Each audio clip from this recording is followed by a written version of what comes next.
This video will be my first attempt to conduct an unofficial mock draft for the Baltimore Ravens heading into the combine that starts on Thursday. A lot of us who try to produce content are trying to get an understanding and evaluation of as many prospects as possible to prepare ourselves for what we'll see and hear from the combine that will change, alter, or improve certain guys standing in this draft. The Ravens have 11 picks this year. My process has been slow to try to chew through some of the offensive line. I decided to focus on that to the exclusion of other positions for the most part, other than OLB edge defender. I haven't been 100% committed to just the offensive line. Occasionally, I've delved into other players that I find interesting or perhaps, in my opinion, poorly projected or misjudged. For the most part, though, I've focused on offensive line to commit myself to the options that are there and then try to produce some longer content as the draft gets closer, who I think the best guards, tackles will be at 27, 59, and thereafter. I think that's what the Ravens have to do to get drastically better, more consistent in order to win a Super Bowl. Is there other factors? Yes, absolutely. Can't turn the football over. We need to be able to get to the quarterback at times on defense, although the Bills were extremely conservative in their approach. In the AFC divisional round matchup, I think they had 16 completions for only 126 yards. So I'm not overreacting to the game. Is coaching part of it? Sure, but I'm not really here to offer comment on that. We certainly can't be -3 from a turnover standpoint in the playoffs at any point in time and try to get a win. For me, offensive line is the key. We have to be more safeguarded yet productive with our style of play at certain times. Meaning, if we need to rely on a dominant offensive line in a weather situation, a road game like against the Bills, I don't think the Ravens could do that in 2024, despite all the accolades, deservedly so, for the offense. Lamar Jackson, Derrick Henry, and others. I don't think that Eric DeCosta can get this draft wrong with the offensive line. This offseason wrong, I should say. Free agency and then the draft. Ronnie Stanley is obviously a big part of that whole equation. Will the price tag be too high? It's my opinion that our needs on the offensive line are already substantial, and were we to lose Ronnie Stanley, they would become great. Not that we weren't productive offensively in 2024, one of the best offenses in the league, clearly, but we got totally shut down in the run game early in our loss against the Bills. And so let me just expand on that. And I really won't respond to people who say, oh, our O-line was good enough to get the job done. We have to be able to switch gears and go to a more conservative play style at times. The Bills beat us with that style, by the way, with that approach. That option, it was not available to us in 2024 against the better defenses. And in fact, I think in weeks 1 and 2, we saw a lot of the weaknesses exposed by the Chiefs' defensive front and then the Raiders. The playoff loss to the Bills. The Bills took away Derrick Henry and the direct flow run game in the first half. Henry and Justice Hill combined in the first 30 minutes, 9 carries for 30 yards. Now, we had 2 turnovers at that time. That's the difference. Lamar, during that time, had 3 scrambles, 9 yards, 16, 11 yards in the first half. That kind of skews our rushing stats at that point. We had a quarterback sneak, tight end sneak, really, by Andrews for a first down. We were terrible at both guard positions in the first half in the run game, and at times at left tackle as well. Definitely got things going in the third quarter for sure, but that's where the impetus or the motivation for me is that we need consistency, and I'm not moving off that point. If the offensive line is not better for this Ravens team in 2025, we're operating with a cap, a lowered ceiling, I guess, if you will, than we should have with a team with this much talent on offense between Lamar, Derrick Henry, Zay Flowers, Bateman, likely. Justice Hill was badass in 2024 despite taking a back seat for obvious reasons to Derrick Henry. Haven't even mentioned Mark Andrews yet. Let me get to one thing that we're trying to produce in our Discord, and I have to give credit to Jen and a couple of other people in our Discord for creating the original document. I'm probably too focused on evaluating offensive line. Guys like Armand Membou, Josh Simmons, Tyler Booker, Donovan Jackson, Jonas Savagnaia, if I said that name correctly, Kelvin Banks, and others. Now, some of them won't be there at 27. I'm about 60% of the way through this offensive line film because my notes are, probably slowing me down, but also I wanted to have as serious an approach as possible. So along those lines, I kind of want to share something that is a goal, a plan, something that has born out of a shared document created by Jen in our Discord. This allows me to organize and create a shared document for the people in the Discord/Patreon, whereby player film can be accessed along with some evaluations. You'll see some of it flow through. I'll let it flow through a couple of times. I'm not sure how to share it with other people on social media. Maybe a shared drive that I could give people access to. The easiest way, if you're interested, would be to join my Patreon. The idea is to get at least 15, 20 plays for every player that you see on screen right now, of which only probably 35 to 40% is actually completed, maybe even less than that. You can tell by anything that's hyperlinked in blue. It's something I want to share with Ravens fans, Lions fans as well, to be honest with you. At some point, as the draft gets closer, if you think it sounds cool, let me know. I'm looking for feedback to be upfront about it in terms of interest level. But in any case, that's how I've organized my thoughts with offensive line and other prospects as well. Darian Porter, Trey Amos at quarterback, Xavier Watts at safety. Also some edge defender, outside linebacker types that you see spot shadowed in the top left-hand portion of your screen. Mike Green, Nick Scourton, if I'm saying his name correctly, Shamar Stewart, Michael Williams, Jalon Walker, who obviously will not have the opportunity to pick, Abdul Carter as well. But I wanted to include film of those things for people to see if they were at all interested in joining the Discord/Patreon, or if you had any feedback on a way to share that on social media in a easily accessible manner. In any case, I think the Ravens have got to get this right. Offensive line for this draft, and what I mean is within these three picks, 27, 59, and 91. And I'm not doing any trades here in this mock draft at all. I just wanted to share that up front. My basic thought is if we can't get Ronnie Stanley back here or lure in a guard that can step in and start immediately, then pick 27 becomes extremely important and almost predictable for the rest of the league. And what I mean by that is we may have to move up to get a guard or tackle because other teams could foresee what we do at pick 27. If Ronnie Stanley's gone, we're not going to go into 2025 with Pat McCarry and Daniel Falele as our starting guards. I think if we are able to bring back Stanley and or sign a guard that would be serviceable, potential starter, that gives us flexibility at 27. If there's a James Pierce available or a Luther Burden and something wild like that, I don't think those guys should be there, nor will they. But the point is, if some type of talent falls to us late in the first round, we can't take them if we've got huge glaring holes at left guard and left tackle already, and we are limited at right guard regardless. Now, am I saying that we should pay Stanley $20, $22 million a year? No, I am not. But somehow the offensive line needs to be addressed. We're not going to be able to improve two positions in this draft with us being solid, set in stone with Linderbaum and Rosengarten. And I think the Ravens are set on starting Falele at right guard this year. He's clearly limited, but for the amount of salary allocated to him, number one. Number two, the other positions on this roster that we've got to fill, I don't think that they're going to try to address right guard unless something crazy happens, like a Tyler Booker falls to us at 27 and a Ratledge or someone like that is available at 91. In any case, I want to show the picks and the rationale that I used to get to these situations. Ravens have Armand Membou available at 27, and a lot of this is somewhat conjecture, but my rationale for this will be explained. Other guys on the board here is Tyler Booker from Alabama, Barron, the corner from Texas. I've only watched one game of his so far. Scourton, or Nick Scourton, if I'm saying his name, from Texas A&M.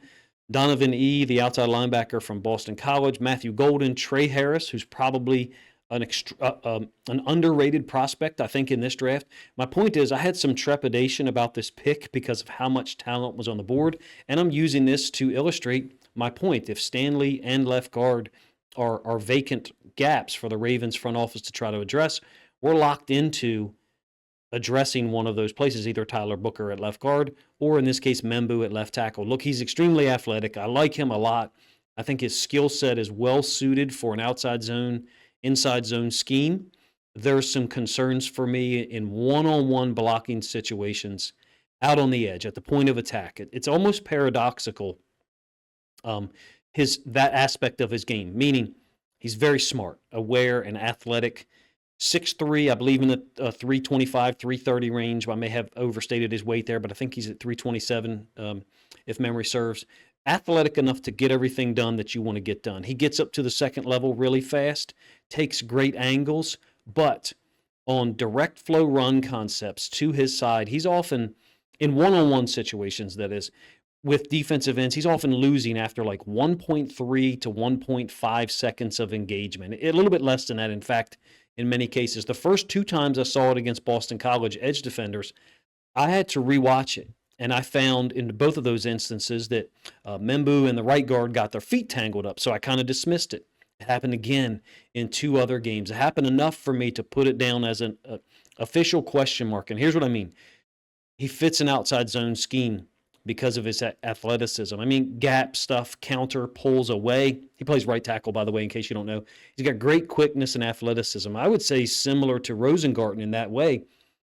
From a global standpoint, I really would say he fits Rosengarten to a T because he's got similar athleticism, variability in his pass pro, maybe a little bit not the quintessential height and weight of a tackle, Rosengarten being taller, thinner, lighter, Membou being a little bit stockier, if you will, but I think he's a 6'3" plus guy, so it's difficult for me to say he's stocky. He's excellent on reach blocks from an athleticism standpoint. Getting to the outside shoulder almost reminds me of Linderbaum at times with his quickness and ability to get to the play side cutoff. But he's not a people mover. And that, again, that's similar to Rosengarten. Against the bigger, stronger D tackles on down blocks, I don't see him moving people consistently. He does move well, really well in space, better than Rosengarten, the way that I scouted him last year. But in those one-on-one situations out on the edge, with bigger, stronger defensive ends, he's often losing connection with the defender after 1.3 to 1.4 seconds, somewhere in that range. Maybe my timing is off. I think he's a great talent, a great opportunity for us to recoup athleticism and scheme variability if Ronnie Stanley's gone. Who goes to left tackle? Probably Rosengarten if we don't re-sign Stanley. And then when we roll into 2025 with Rosengarten and Membou. The problem is, if we don't re-sign Stanley, other teams know it, and Membou's sitting there at 24 or 25. Anyone behind us who wants to grab him, get a tackle, they understand what we're probably going to do. So they feasibly could trade up in front of us and ruin our plans. I think we would, in this scenario that I described, we would obviously change track and go to a Tyler Booker and be happy as all hell because I think he's a borderline all-pro type guy early in his career. My point is, I don't think we can be predictable going into this draft. I hope they address offensive line and free agency somehow, either left guard or left tackle, no matter who it is. So we don't have to show our hands so much, I guess is the way that I'll say it at pick 27. Hopefully I said that in a way that makes sense. Second pick here. This one is, look, I had a lot of good options here. I've ran this, I think, 4 times today, Friday night into Saturday. The one that was really interesting was the Commanders offered to move back to 61. And we would gain a third rounder in 2026, and all we had to do was give up a fifth rounder this year, which we have a shit ton of those. I would have done so, but for this mock draft, I wanted to just go straight through with no trades. 2 guys on the board as well at 59 that I really like. I may have an overstated opinion of both of them, and that's Trey Amos, the corner from Mississippi, who played at Alabama previously, and then Xavier Watts, who I ended up drafting, as you can see. Trey Harris, the wide receiver, is also there. I don't see a reason for the Ravens to avoid wide receiver just because we have 2 great young talents contractually locked up for 2 more years each, I believe. I think Flowers has 2 more years plus the 5th-year option, and Bateman, if I understand it correctly, has 2 years, meaning 2025 and 2026, which was a brilliant job by the front office and him to get him locked into that price. Still, I think we should look to upgrade or add to the position each draft, and I don't think we have to wait till the 4th or 5th round to do it. That was one of my complaints for last year at pick 93, but I digress. I think we should try to add to that group. Trey Harris would be interesting. In the end, I felt like our secondary group needed some improvement. Losing Brandon Stevens, hopefully, I mean no disrespect, but it's time for him to move on from this franchise, if you ask me. This was tough, Watts versus Trey Amos. Initially, I was like, okay, Watts is extremely reliable, but Amos is very versatile in coverage, excellent in man, if you ask me. I went back and forth. Eventually, I took Watts. Why? The instincts, the burst, the closing speed coming downhill, the playmaking ability. If you don't know, he's got 13 interceptions in the last 2 seasons at Notre Dame. And I really do like Trey Amos. I think I probably have a higher evaluation of him than others. I don't think really that both of those guys are there at 59 for real. It's possible that if we wanted Watts and he's there at 51, 52, 53, that we may have to trade up to get him, and we certainly have the draft capital to do it. In this scenario, and this one's happened three.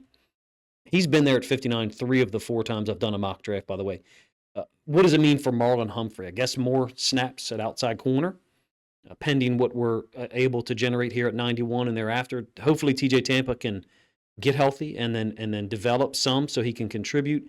This is the third draft, like I said, out of four that I've done where Watts has been there at 59. I think Mock Draft Database website has him in the 60 range. The latest I saw was, I thought, 59 precisely, with a high of 45 or 47. If you put Watts and Hamilton in the same defensive backfield together, that's almost too much to resist. I recognize that others would take, Amos or maybe even Trey Harris.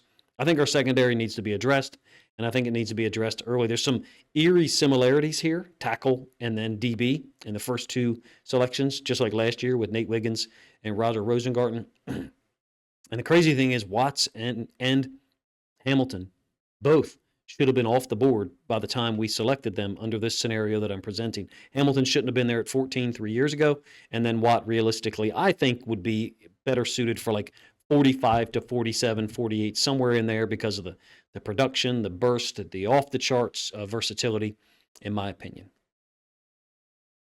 Moving forward to my third pick, and this one I recognize will probably be a little bit more controversial. There's some seriously talented players that have continued to be there at 91. Almost in some ways better than last year in 2024, which I recognize everyone would not agree with because the perception is that this draft is weaker.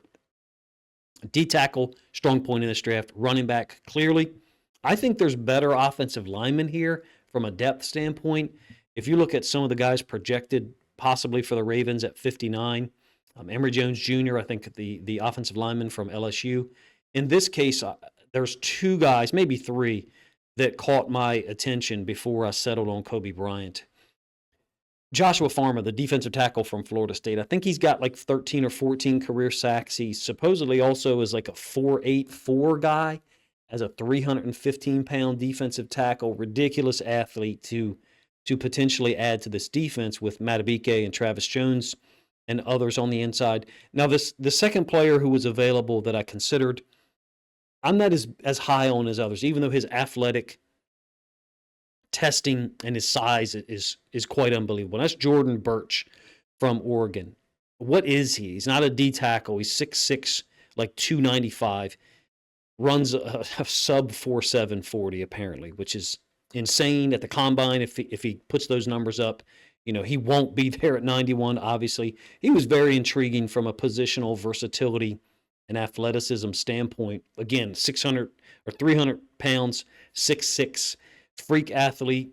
In the end, I didn't like his film from 2023, which I had seen before last year's draft. And so I wanted to get a high-level athlete at corner from other previous drafts that I had done, the three prior to this one, just to kind of sample and see what was available. I did not like the options in round 4 and beyond. The two or maybe three guys for me here was Zy Alexander, the 6'2 corner from LSU. Very athletic. The combine's either going to help him or hurt him. I think he's projected as a 4.5 guy right now. Maybe that was Senior Bowl stuff. And Zy Alexander's almost a guy for me. I'd like to see run slower at the combine, so he would be there in the 4th round. Cobee Bryant, and look, outside linebacker edge was a real option here for me. I know that we picked Adisa Isaac in the 3rd round last year. I've got my own complaints that I still hold on to tightly for that one. We had options in this situation that I'm describing or showing. Kyle Kennard, Josiah Stewart, Jared Ivey, Birch also, who is a defensive end more than an outside linebacker, but I think you could get away with playing him to the boundary as an edge defender. Thin justification on my part for not selecting him because I didn't like his 2023 film, because I have not necessarily watched a ton of his 2024 film, to be honest with you. In the end, I settled on Bryant.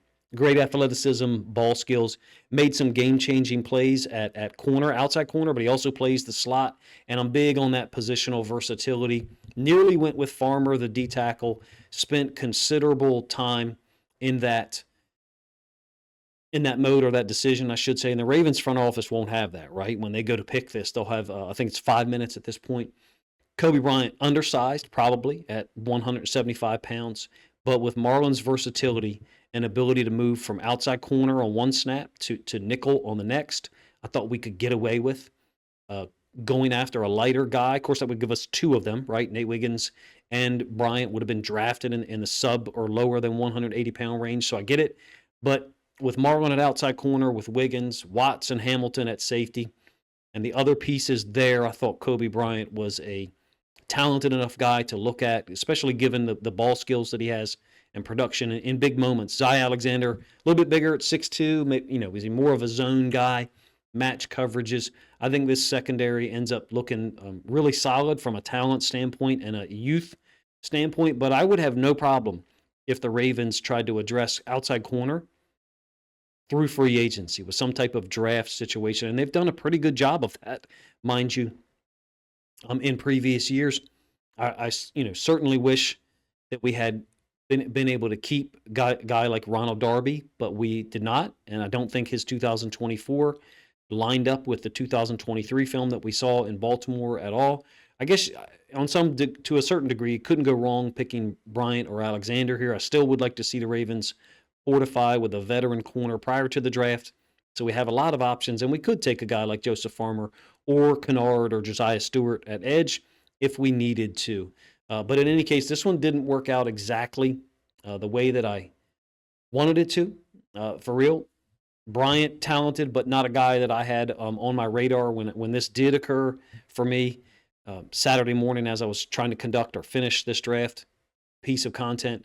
I had to go back and watch some of the film. I was fortunately able to find his interceptions really quick and some of his targets, and really talented, but I cannot lie to you and say that I've watched as much film of Bryant as I have of Trey Amos, Darian Porter from Iowa State, and others. I intentionally didn't do any trades here. I think we, as a Ravens front office, on draft night, on the draft, when the draft occurs, we should be investigating trade options, whether it's forward or trade back. With so many picks, 11, like I said, the front office has got to be adaptable, willing to move around.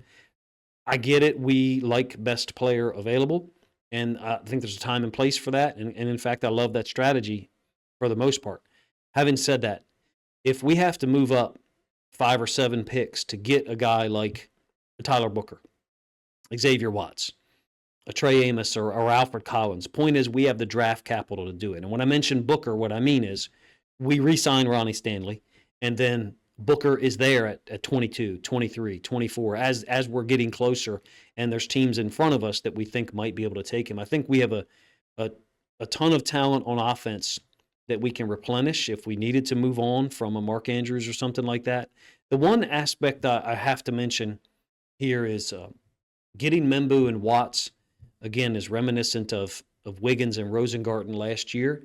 But we may need to trade up once or twice to get that done. I don't think we'll trade up twice from 27 and from 59. We may have to do it in one of those situations. I have my own thoughts as to which teams we may have to move in front of to get a Membou or a Tyler Booker. I think Watts is worth it. Let me put it that way at 59. And I get it. Other people don't want to trade draft capital, but some of these selections that are in the 6th and 7th round, particularly last year's draft, we really got no value out of them, in my opinion. We've been really good at 4th-round picks. I think 3 of the last 4 years, if memory serves. The athleticism at the safety position with Hamilton, Watts, and presumably us being able to bring back Ardarius Washington would be incredible, as well as having a versatile chess piece like a Marlon Humphrey to be able to move anywhere we want. And I'm also in favor of packaging future picks and picks later in this draft from the 5th, 6th, or 7th round to supplement anything to allow EDC to move around the draft board. I get it. That's not our MO. That's not what we normally do, but I don't want to see us sit on 11 picks and just take whatever the board falls to us. In any case, you guys let me know if you, first of all, enjoyed this content at all. If you have complaints, feel free to let me know in the comment section. With not being willing to show college film on my YouTube channel is certainly a limiting factor for me. I find it for me to be a limiting factor. You may not as the listener, and if not, feel free to let me know. I do share those types of things on Twitter, and I look forward to sharing in some type of share job capacity with the larger Ravens fan base on social media, the aforementioned shared drive that I showed you with clickable links to allow you to go access film for each player as I'm able to complete it. Appreciate you guys' time. If you think other Ravens fans would enjoy my mock draft number one, my unofficial mock draft number one, then please consider grabbing a link to this video, sharing it out on social media to help this content get more reach.